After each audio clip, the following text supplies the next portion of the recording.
And so I'm Nick Newman from the Reuters Institute for the Study of Journalism. It's part of Oxford University. It's an independent think tank. But before that, I was a journalist, so you're in safe hands. 20 years as a journalist. I was part of the founding team of the BBC News website, and I started my career in local news as well, so hopefully I understand some of the challenges that you face. So in less than 25 minutes, I'm going to try and run through the future of news in a digital world. I'm going to kind of firstly argue that digital has broken, you kind of know this, digital has broken or at least severely damaged our news ecosystem. Local, regional, probably more affected than most.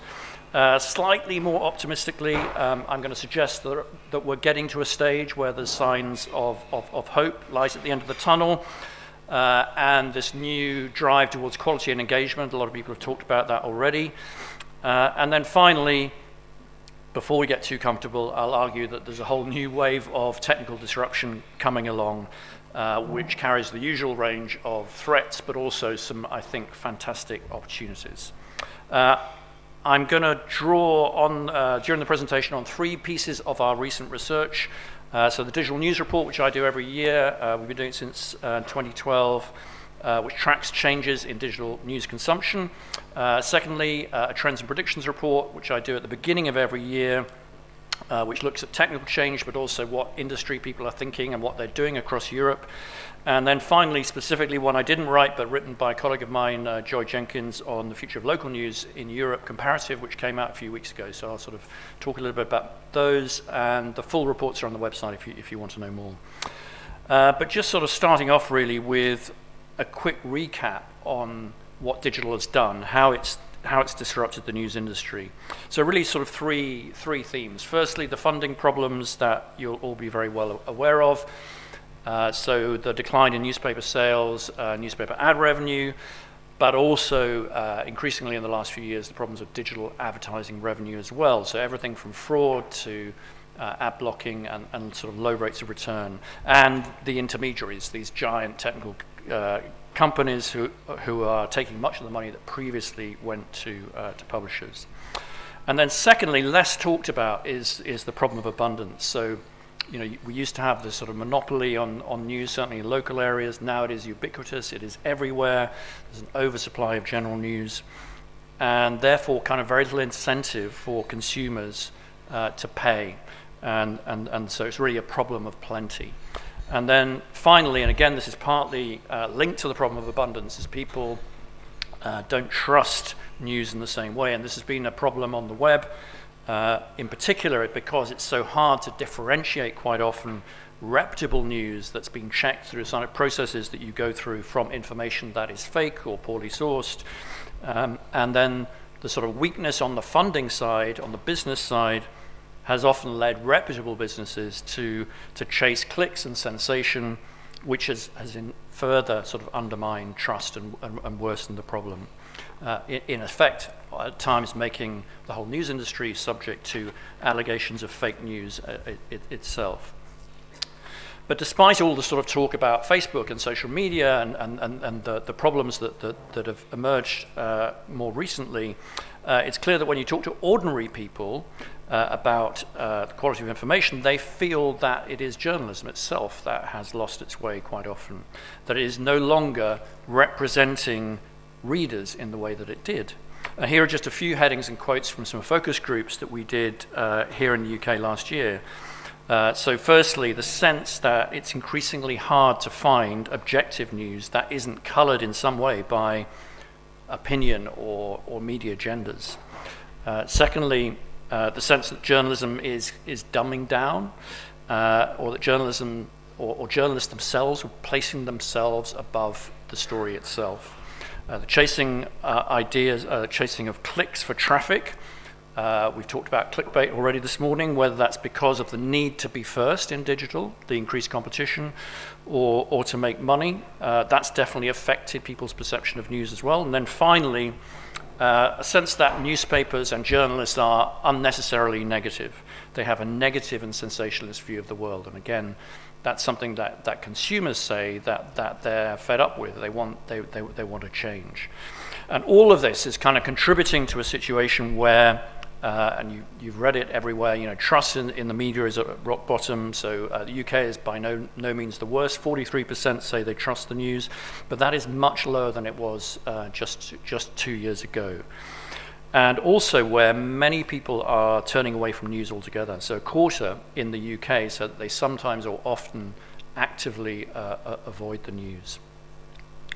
So this quote from sort of Peggy Noonan, who's an author and columnist, a US author and columnist, sort of sums up some of the worst fears about what's happening to journalism. So people believe nothing. They think everything is spin and lies. And when people believe nothing, as we know, they will believe anything. So this is where we've got to in the last few years. A cycle of falling trust, lower standards, and then in turn that undermines trust and the business model still further. But I haven't come all the way to Wolverhampton to depress you. I've actually personally argued that fake news in many ways has been the best thing that's happened to journalism for a number of years, because I think that it is making people think differently in the industry, but also audiences. They're in the mood for, they are crying out for something better. And I think if we're optimistic, then there are some positive signs. And the first is that every year in our digital news report, we find that people are super interested in news. If anything, they're more interested in news. Our data suggests they are consuming more news than ever before in more ways on more platforms. At least in the UK, and most of that in the UK is coming through mainstream media outlets that they know and that have a track record. And in every poll we've done since 2012, local news comes out on top in terms of expressed interest in types of news and different kinds of news. So 62% say that they are either very interested or extremely interested in local news, above political news or business news, all these types of news that people are finding they can charge for. And it's true also that young people are interested in issues. They're still interested in issues, and they're interested in their immediate locality and the world around them. We're also going to reveal in the digital news report, which we publish in a couple of weeks, that local newspapers, we've looked at trust in much more detail at brand level, are more trusted than any national newspaper in the UK. So I think there's a lot to build on in terms of interest in news, in terms of consumption, but also in terms of trust, which is really, really important. But I think the problem, of course, is how do you monetize all of this? So there's a lot of interest in the news, but how do you monetize it? And this is really where I think, again, we're really seeing a sort of sea change across the industry and across Europe and across the world. So many of the sort of broken advertising practices that have led us into this situation are changing, and new models are emerging as well. At the beginning of the year, we do an annual poll, 150 CEOs, editors, digital leaders, to ask them about their plans and priorities. And here you can see the vast majority, so 2/3, thinks that advertising is going to become much less important over time. So it won't go away completely, but it will become less important. 10% of all the publishers we spoke to said that they are planning for a future with no digital display advertising. So that implies really significant changes in terms of the underlying business models and the incentives that drive journalism itself. And across the world, we're seeing this shift to reader payment of some kind. So 44% of publishers we talked to at the beginning of the year said their top priority was gaining subscriptions, people who were paying regular money. 16% were pursuing donations or membership models. And by the way, many local newspapers are starting to use these kind of models to engage with their loyal readers. So there's the Texas Tribune in the US, which pioneered a lot of the techniques that then the Guardian has picked up as a national paper to encourage people to contribute either ongoing payments, so they have around 300,000 of those in 18 months, and 300,000 individual donations. That is a massive change in just a few months. It's a sort of a value-based commitment with money towards newspapers that they value and they are loyal to. And when we talk to people, we're seeing some of this is not the case for everybody, by the way, but for that loyal core, there is a sense of consumers recognizing that something needs to change, that good journalism, good quality information requires money. If I keep relying only on free news stories, the quality of journalism will be dumbed down and made much worse. And what we see is not that advertising is going away, but the average publisher we talk to now has around 6 different revenue streams. So some of them based on advertising, some of them based on reader payment, which I picked out in orange there. And the fastest growing will be things like donations, micropayment coming along the route as well. So the big question now is essentially how this applies to you. How does this apply to local? So are these just things for national and international papers, or is this also something that we can talk about in terms of local? One of the things that, so we've just published this major report where we interviewed dozens of people in around 20 local publishers in 4 countries across Europe. And what we found was people telling us around a lot of similar challenges and opportunities, many of which you've talked about already at this conference. So in terms of challenges, the declining circulation and advertising revenues, the aging readership, so still very much dependent on print, real difficulty in shifting people to get people to pay for content. So although there's a lot of value there, the problem that people talked about was how do you convert that? How do you make it from an advertising model to one where people might be prepared to pay something? On the other hand, in terms of opportunities, people talk about an opportunity and are implementing opportunities to use technology more efficiently to drive savings, for example. So that might be sharing editorial resources better, things happening in the UK with some of the groups in the room, but also in Germany and Finland, some of the other countries we looked at, centralizing advertising operations, making much more efficient sales using programmatic. And as we've been discussing today, digital is also offers more opportunities to use data to get closer to audiences than was ever possible before. And then finally, experimenting with new approaches to new storytelling possibilities in local as well. And I think many of these are the trends that we see across Europe, and in many cases they're quite tactical. They are a response to where you are right now. And I think behind it though lies some deeper questions, which is essentially what is the value of local news in a digital age? What kind of combination of features is going to be right for 2020 or 2025? What's going to work for consumers? And I would argue that if you look at news itself has become less important. So local newspapers and their websites no longer have the monopoly of news in the same way. Often social media is a place where does a better job in delivering breaking news, for example, and yet people expect it from the local news brands. You can't get out of local news, but people aren't going to pay for it in the same way as they might have done in the past on its own.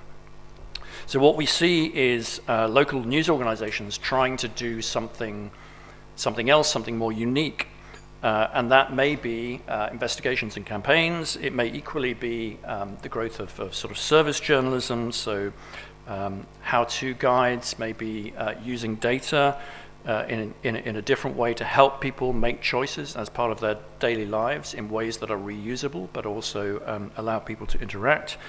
Kind of response to the negativity that I was talking about, solutions journalism that asks what you could do about something rather than just pointing out the problems, and maybe involving the community in some kind of solution.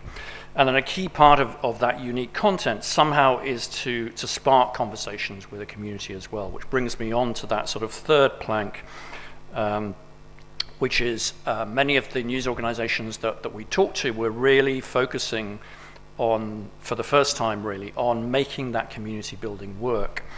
And not just as a source of stories, but turning some of the most loyal community members into advocates and into members. And I don't mean membership necessarily as giving money, but into ways where you are really, really contributing in much deeper ways. So creating content, and so that some of that content from the community genuinely becomes part of your unique content. And that may be content in its own right. It may be that they are curating it. It may be that you are curating some of their experiences in new ways. But even that isn't enough. Even news, unique content, and community put together and packaged is not enough in terms of what people's expectations are. They also want great functional experiences. They want to be able to access that news and content and information on any platform. They want the sort of seamlessness of access that Facebook and Google and others provide them every day. So it really is that combination of different elements that are ultimately, I think, going to add up to something that people value, and I believe people will pay for in a local context, and we are seeing that in many countries around the world.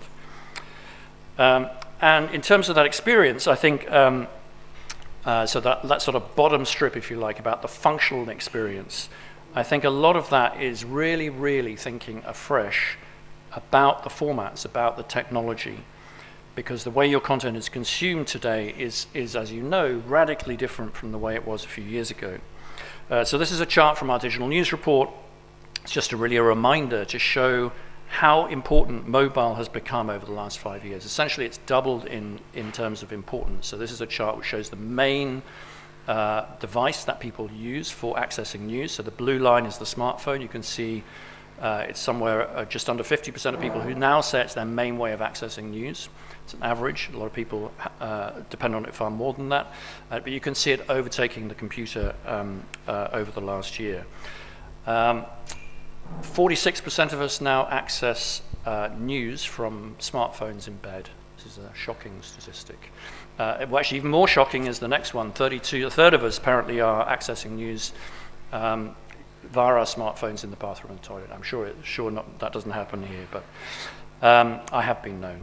And the point about this is that these devices, they're always with us, but they are also personal in a way that the computer was not personally. You couldn't address people personally with certainty. These devices are different. They open up that possibility to talk to consumers in an individual way, where we understand who they are and the context within which they're consuming that information. And that is pretty revolutionary, I think. And I think we haven't done enough to think about how the content needs to change to take account of these devices. And that's because the medium itself is the message, and we can't take content that's designed for one medium and shoehorn it into another. So what does that mean? I think one of the things it means is that new formats are going to emerge over the next few years. I personally believe that these kind of mobile formats, this is an AMP story, which was recently released, open source version of the type of visual storytelling you see in Snapchat Discover or Instagram. I think these will become really standard ways of telling stories in the next few years.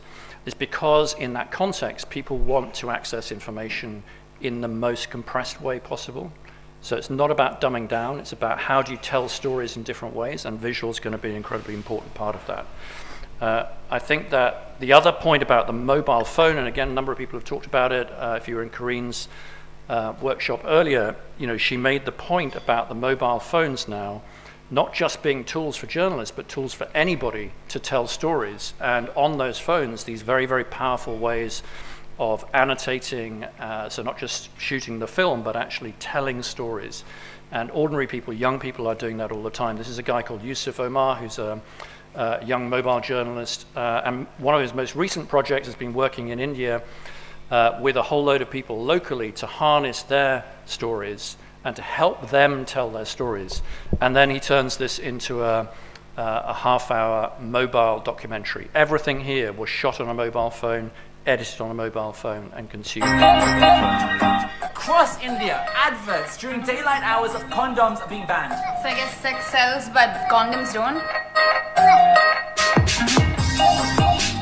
India just banned so all condom ads. It kind of makes your head spin, and I can't do this, but what's amazing is that journalists are doing this, but also that ordinary people are starting to do this. And part of the question, again, going back to the community, is how do you harness that and make that work for you? When we talk about the future, we should be thinking about what comes after the smartphone. And I think these voice-activated speakers, they may not be around for everything, but they are absolutely hitting the mainstream now. So just this is from the 2017 Digital News Report, around only 2% had them in the UK, but that figure has grown by about 4 times over the last year. So we're really seeing sort of much greater adoption of these devices. So there'll be a lot more people basically talking to computers in different ways. And this is obviously a great way of distributing existing material like podcasts or news bulletins, but the key point is it's also going to be a medium in its own right.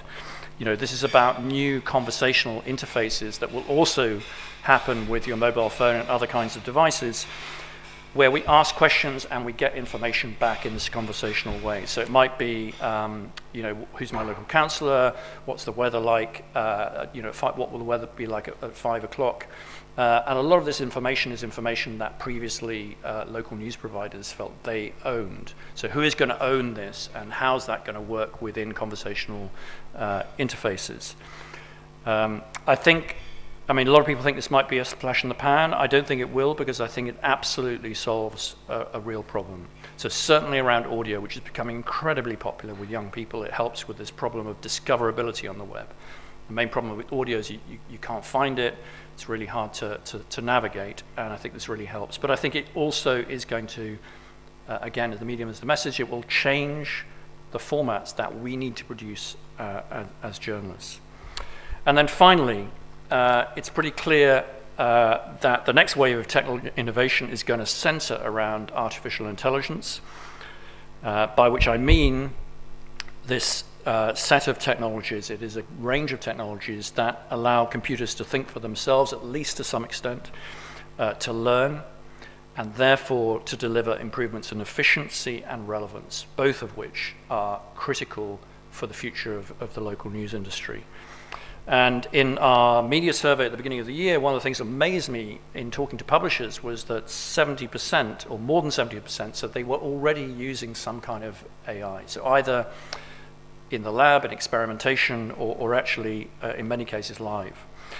And you can see here that the biggest use so far is essentially using AI in algorithms that learn to give you better content recommendations, but also using AI to automate workflows.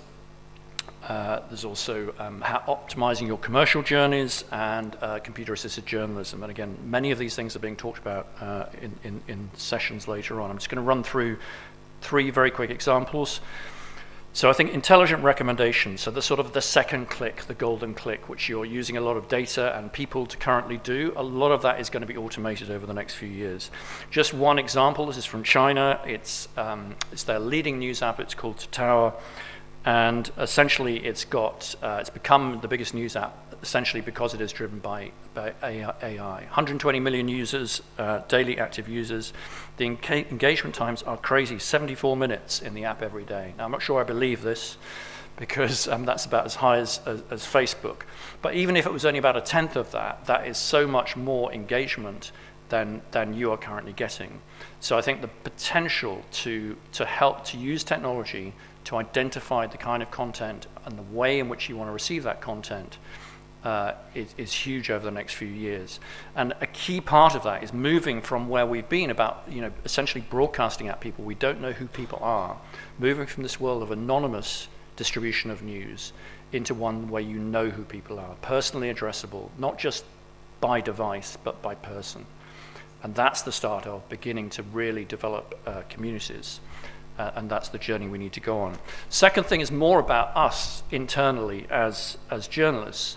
So, there's just been an explosion of sources. How do you keep on top of things? 24 hours a day, the news cycle, as journalists, as beat reporters, how do you manage that process? And I think we will have, again, AI tools that help us do that. So this is one that I've been playing around with. You can download it. It's available as an app on Android and iOS. It's called Replica. And basically you talk to it over a period of time, maybe a week or two, and it gradually kind of learns your mannerism and language until it becomes like a replica of you. And then at that point, it will start to serve up things that are relevant to you, or it knows you'll be interested in.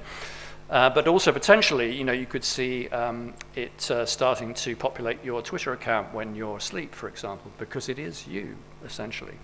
So we can laugh and we can think about what this might mean and whether machines are going to be in control of us or the other way around. But I think you all know we need some technological help to manage the information overload, both as consumers but also as journalists. And these are things we need to embrace.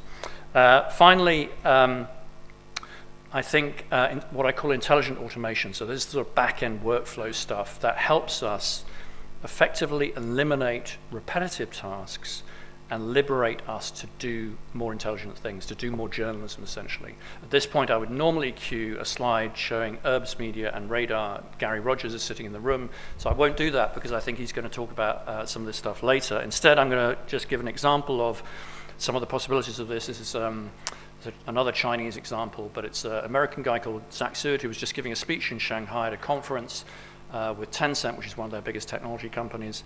He got up and immediately the English was being translated into Chinese. And then there was another process so that was sort of automatic recognition, voice recognition, turning it into text. Then there's another program they have, which is called Dream Writer, which essentially is an AI program that then turns that into journalism, effectively. And so this was going through a language translation, coming back the other way, and essentially summarizing it and writing it as a journalist would. And Zach, who is a journalist, looked at that and said, that's an incredibly good summary of what I just said. So pulling out the key things, summarizing those things. And you can imagine how you might use that in local council meetings or ways in which you could summarize the key points of the story, maybe with a bit of human oversight on top of it, but it could help you maybe automate some of that stuff so you can deliver more, better, more relevant journalism using technology. So I've thrown a whole load of stuff at you, just some quick takeaways in terms of what this means. So I think that this is not going to slow down. The publishing landscape is going to continue to get more complex. It's going to continue to get more competitive.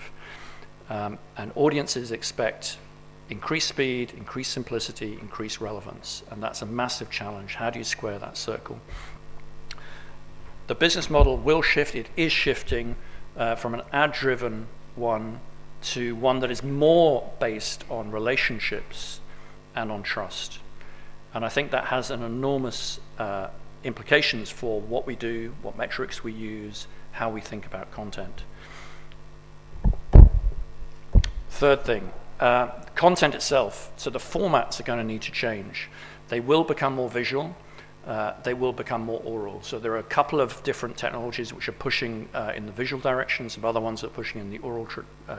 That doesn't mean, and I say this a lot, doesn't mean text doesn't matter. Text remains incredibly valuable. This is not replacing text. This is about how we, as journalists, become fluent, essentially, in all of these different languages, and how we become equipped with the help of technology to produce content in different formats at the right time, in the right place. And then finally, the rise of AI opens the possibility of automated production, distribution, and this sort of move to, I guess, what the internet always kind of promised, that we would be able to deliver something that was more personalized, more relevant. And yes, there are challenges. Yes, there are concerns. There's ethical concerns with all of this, this technology, but there's also fantastic opportunities, and we have to embrace them with a positive attitude. Thank you very much.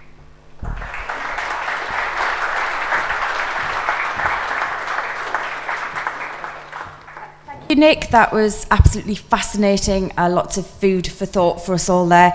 There's questions coming in thick and fast. We'll try and get through as many as we can.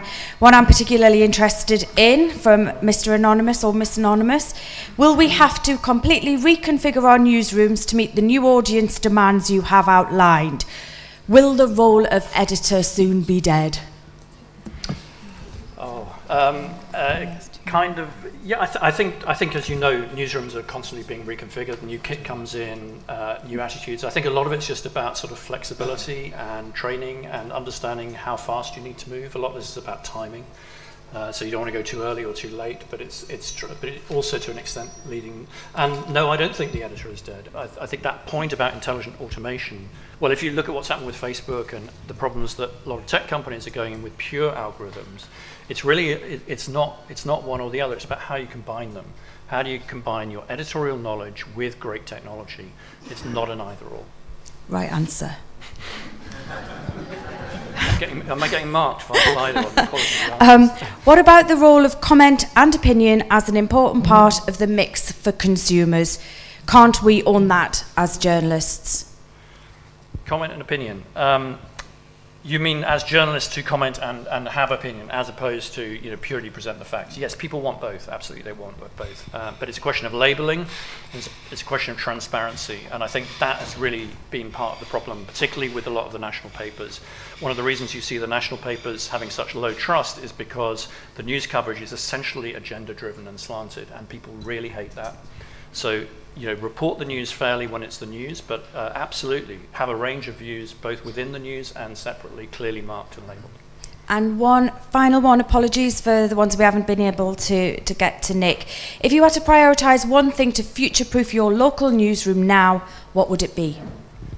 One thing to future... I think start to really understand the possibilities of technology. So basically, how do you crack that thing of people not being frightened of the next phase of what's coming, and recognizing that it's not replacing them, it's about that combination. Amazing. Nick Newman, everyone, thank you.